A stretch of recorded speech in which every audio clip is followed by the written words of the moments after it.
नमस्कार मंडळी, आज मी तुम्हाला सांगणार आहे की इरकल साडी ही फक्त साडी नाही, तर परंपरा, संस्कृती आणि सौंदर्य यांचं एक अप्रतिम मिश्रण आहे.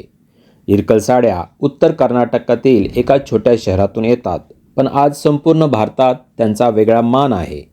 आपल्याकडे महाराष्ट्रामध्ये इरकल साडीला इरकल म्हटले जाते. तो इरकलचा अपभ्रंश आहे. उत्तर कर्नाटकामध्ये काही गावेच्या गावे विणकाम करतात.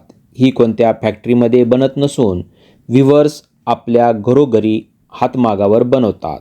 काही प्रमाणात पॉवरलूम पण आहेत. घरोघरी ही साडी इरकल बनवली जाते, त्यामुळे विवरची त्यात हातकला, मेहनत आणि श्रद्धा असते. प्रत्येक साडी हाताने विणली जाते. प्रत्येक धाग्यामध्ये एक कथा असते. प्रत्येक पल्लूमध्ये परंपरेचा स्पर्श असतो. सगळ्यात महत्त्वाचं म्हणजे इरकल साड्या घालायला हलक्या, टिकाऊ आणि दैनंदिन वापरापासून ते सणावारापर्यंत अगदी परफेक्ट आहेत. मराठी संस्कृतीचा एक अविभाज्य भाग म्हणजे इरकल साडी.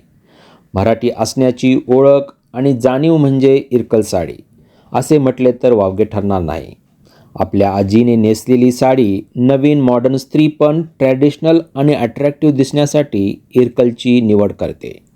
जर तुम्हाला देखील इरकल साड्या आवडत असतील तर आमचा चॅनल नक्की सबस्क्राईब करा. दररोज नवीन कलेक्शन आणि साडीची माहिती पाहायला मिळेल. हा व्हिडिओ आवडल्यास लाईक करा, शेअर करा. व्हिडिओ पाहिल्याबद्दल आपले आभार. धन्यवाद.